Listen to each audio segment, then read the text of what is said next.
We're on the air. That's better. It's all about the angles. It didn't change anything. Okay, go ahead. So no, I wanted to update the followers about our relationship, and you remember at the beginning of our relationship, we talked about me being escapist, avoidant, and all of that. So do you think something changed ever since our first years? I think a lot has changed, but I think it only changed because you wanted it to change. You really I worked a lot on that, into it. And it's not that you tried to change, it's that you wanted to heal certain traumas of your upbringing, which made you avoidant, yes, and afraid of commitment and intimacy. Yes.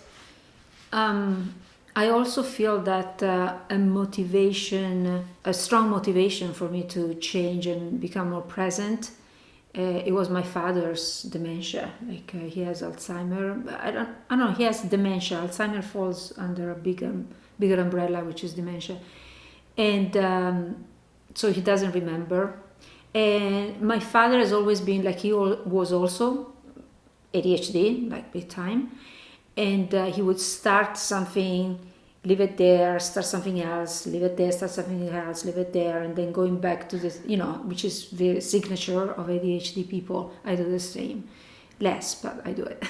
So I got scared. Because almost this felt like him not being present, and going back and forth, and forgetting everything, forgetting who his wife is. It's nothing but an organic ending to what his life was until that point when he started getting demented. Because he was always escaping, he didn't want to be part of certain things, and so now he's actually like, not because he wants it, but because that's his condition. That scared me a lot, and that was also a strong motivation for me. So it changed. I can tell that, I can feel it. There has been changes. I'm still working on it because it's something that your brain does automatically.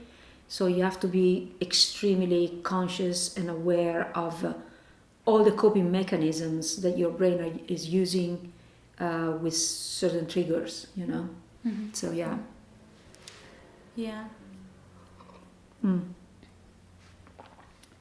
And how about you?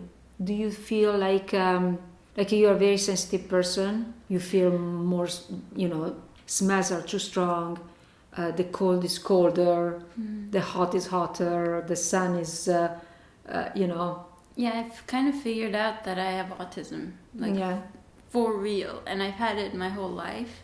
Yeah. And every time I learn more about it, my life makes more sense, and I feel more normal. Yeah. Like, oh, nothing is wrong with me. I just had autism. Like, I was just autistic. And learning that really helped me come to terms with why I am the way I am. Yeah. And I think I'm definitely on the high functioning side. It's actually normal, apparently, for women to go undiagnosed because they get so good at masking and trying to be socially acceptable. Yeah. Because women are more emotionally intelligent that way. Yeah. So we learn from childhood like how to replicate what other people are giving us, so we fit in. And I actually understood you more and more when lately, like when I was in Toronto, I started watching the series, the Netflix series Young Sheldon, and he's like, oh my god, I was watching him and said, oh my god, he, like, say this like that, and he's this young child who is autistic, and how difficult it is for the family to deal with a personality such as autistic one. So No, I wasn't quite that overt, let's say. No, you're not Yes. like you're not a genius, like he's a genius in physics and stuff like that. But all the rest, like there are some instances that say, oh my god, Exactly. So he doesn't expose himself to the sun. Yeah, you do, but you make sure that the radiations are, you are checking the radiation. But the scene where at one point he goes out to the whatever it was, like the a fair. It's the fair, and he's protecting himself with the umbrella, and everybody say, "What? It's not raining." No, I have to use this for another reason, and it's to protect himself from the sun. I remember when I met you. Yes, when I met you, it was the first year we went out, and you said, "I have to bring my the umbrella," and I'm like, "Okay." So and she was going around with the umbrella. I've seen other people doing it, but it's so rare. And then or the scene with the fridge, where he cannot fall asleep because he can hear the humming of the fridge. There's something wrong with the fridge, and then he takes it apart. You didn't take it apart, but you did some things like that in the past, to find out where the noise was coming from. Apparently, autism is passed down paternally, like from the father. Did you know that? And when I found that out, I was like, makes sense. Huh? Yeah. Because your father was showering himself, like, I remember on the boat, your father showered himself like 3 times a day. Like, he was showering himself constantly. Anyway, it's not just, we can't go over like everything that makes somebody autistic. It's a lot. But anyway, just finding that out and coming to terms with that is making me feel better about just being me. Yeah. Because I always thought something's very wrong with me and I'm bad at everything, because I feel like I'm genuinely bad at being just a person, and it's very much to do with how I am socially, because when I'm by myself everything is good, but as soon as I'm in front of a camera or in front of people, I suddenly have to feel like I have to perform being human, because if I don't, I come off really unfriendly or harsh around the edges, and I don't want to come off that way because I'm scared of people's judgment. And the sad part is, no matter how much I try my hardest to come across friendly or normal, people are still judging me because it's not good enough. Yeah. And I've noticed that even on YouTube, with the comments. So it was like really disheartening for me, and it's very exhausting trying to mask being a person. It's super exhausting, and it's annoying too, because can't I just relax and be myself? No, because I come across as this unfriendly person who doesn't smile. Well, it's not. How is it, like, now reverting the question? How is it living with an autistic person? Yeah. And it's difficult, but I know for sure that if we had met when I was younger, let's assume we were the same age, this relationship would have ended like years ago, because there are many things that you do that I could take it personally.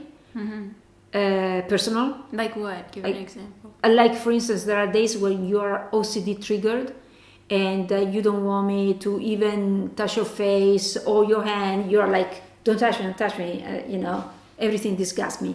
So, and, I could take it personal, but I don't. I understand, and I just, leave you in that moment, and being your own energy or whatever, going through whatever you're going through, and that's it. And then everything goes back to normal.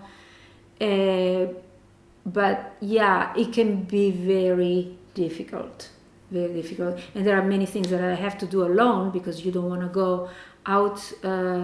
Many things, you're too sensitive to the car, you're too sensitive to the heights. Yeah, like everything hurts. Yeah, exactly.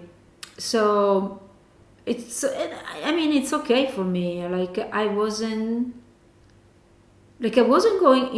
going into this relationship with a totally different outlook that I went into my previous one, and where my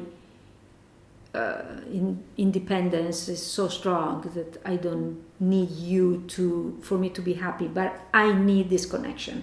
Yeah. I must confess, I need this connection that we have. Yeah. And that makes me happy. Yeah. Because if I didn't have this connection, I would be very unhappy. Yeah, I don't want to be alone. Yeah. I wanna... But the rest, it's okay. I mean, I don't care. It's just you going through your things. And just you. It's you. Because you. Okay, so. Yeah. So yeah, being with an ADHD person or an autistic person is not easy. But again, like, you learn not to take things so personally.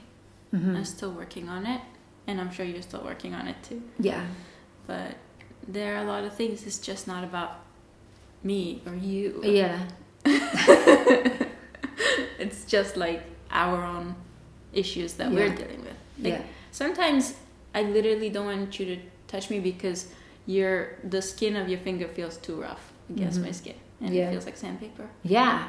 So if you took that personally, we would have a problem. Yeah. And some other times you do complain, say, yeah. Or like, your sneeze is too loud and it hurts my ears. But that I am improving. Yeah, you are improving. Yeah. It was ridiculous, you guys. It was really bad. Yeah, I was deafening her. Yeah. I mean, that doesn't take an autistic person to... Yeah, you can just be normal. Yes. And you'll be hurt by that. Anyway, that's our little update. If you guys have watched it so far, thank you for being a part of this channel of our family. And when we run out of ideas, usually we do Q&As, and I think it's been long enough from our last one to do another Q&A. So you can leave your questions for us in the comments. I'll also make a community post about upcoming Q&A. You can leave it there as well. And our next video will be answering your questions. So yeah. So see you the next time, and take care. Thank you so much to all the people that are still there supporting us and watching these videos. And so see you soon. See you next time.